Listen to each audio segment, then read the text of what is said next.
Dia pikir Hamas nih, ya akhi, ormas kecil, kok bisa nggak hancur-hancur? Kenapa susah benar Israel ngancurin Hamas? Padahal ormas kecil kan? Kenapa nggak hancur?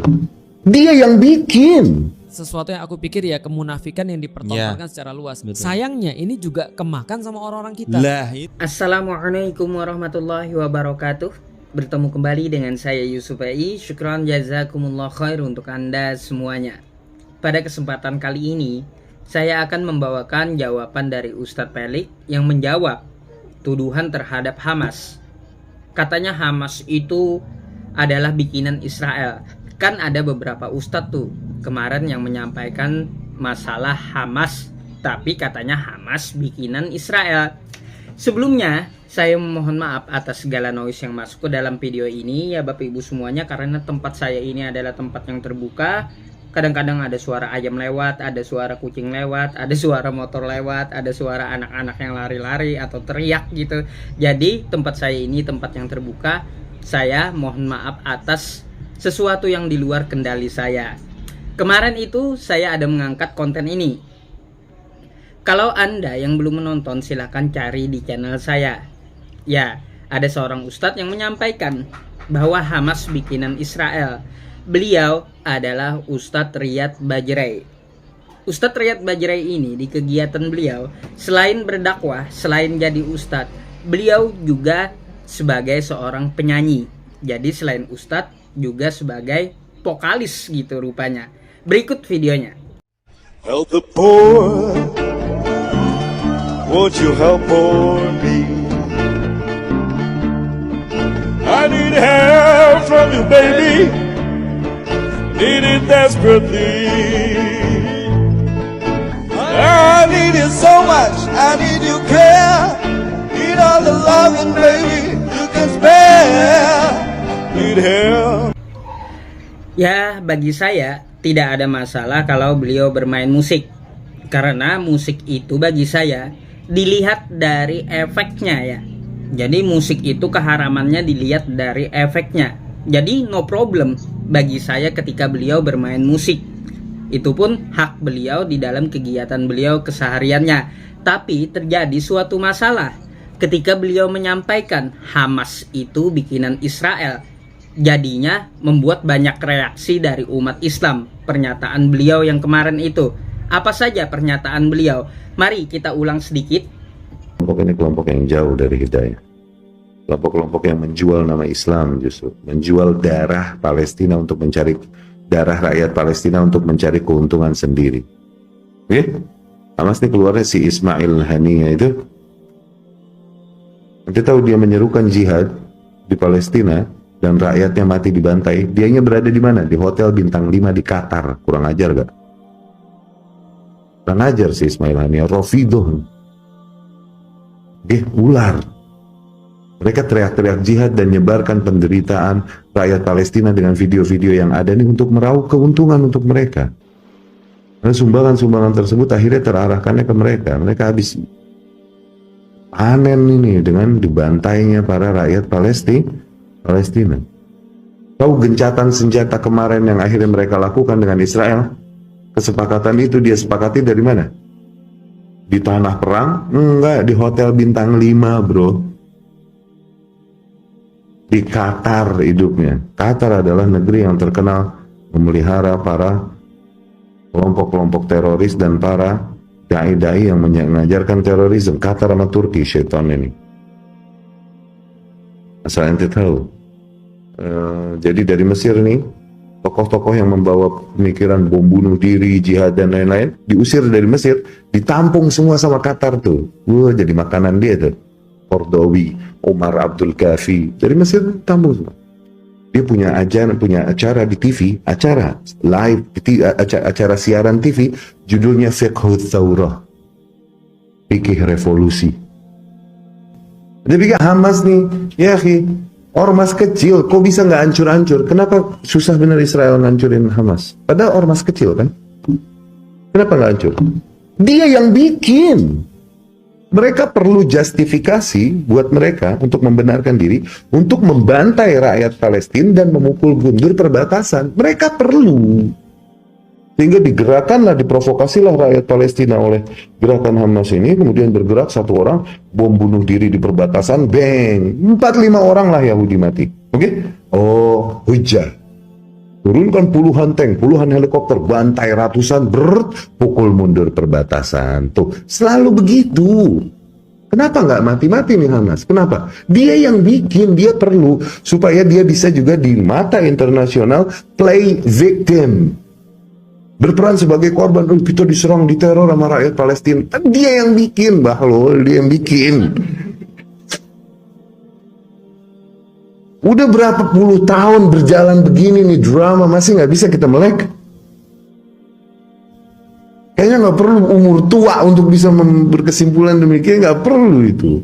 Baik, itulah penyampaian beliau yang jadi masalah ketika beliau menyatakan bahwa Hamas bikinan Israel. Banyak reaksi umat Islam, banyak juga umat Islam menjawab video beliau.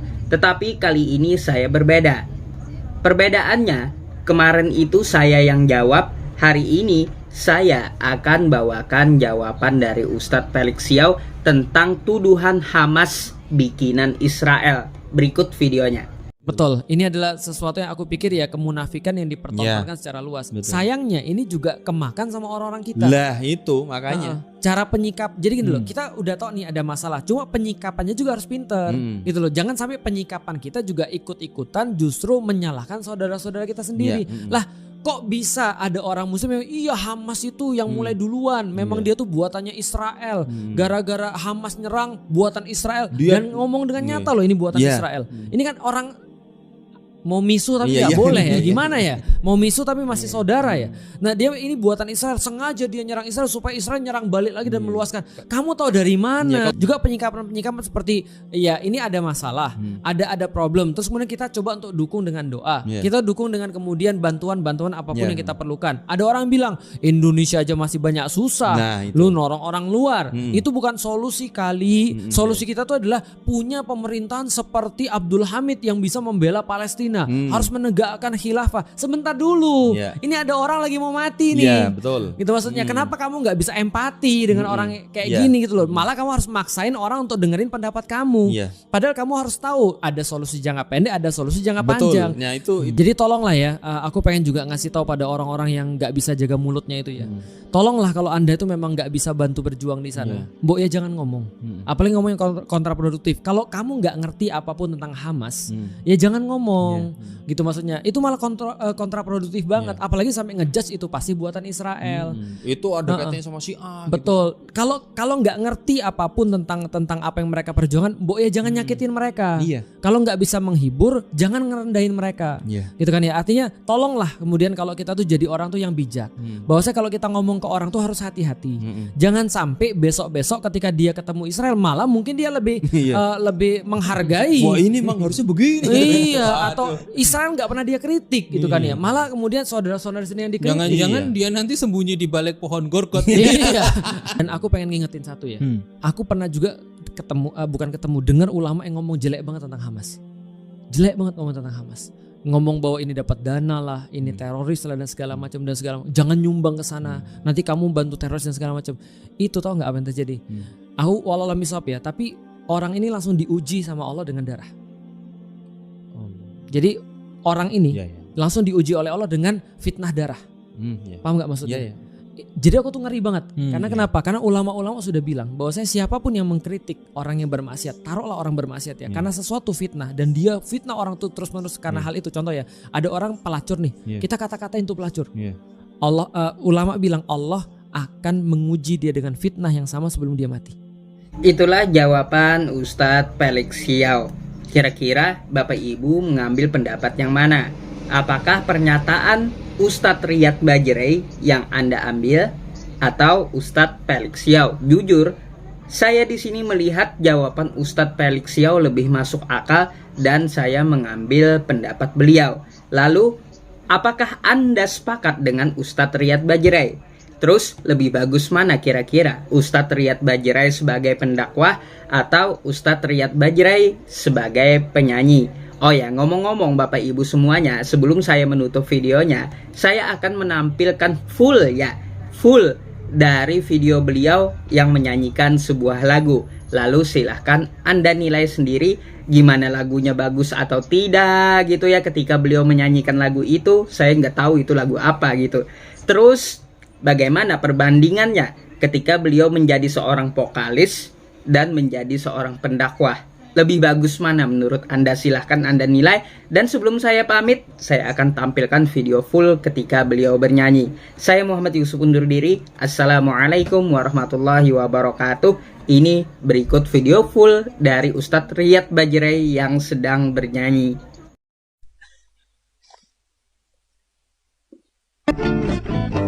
You are my inspiration.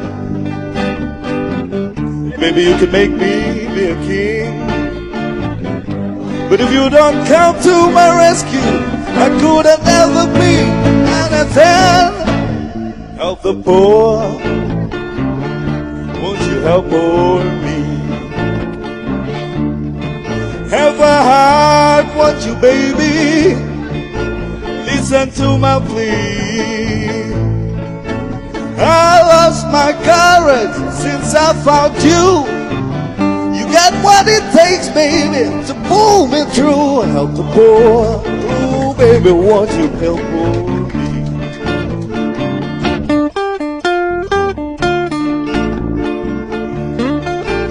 Tepuk tangan buat Alek, Agi Idris, Agam.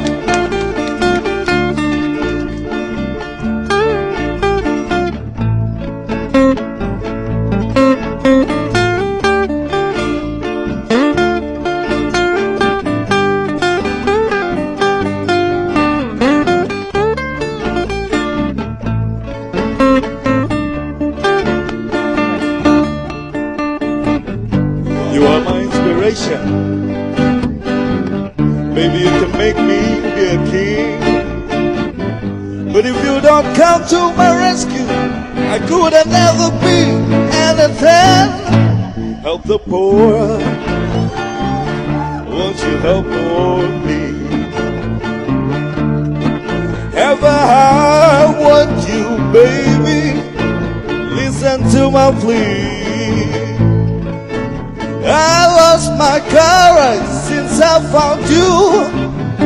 You got what it takes, baby, to pull me through. Help the poor, oh baby, won't you help poor me?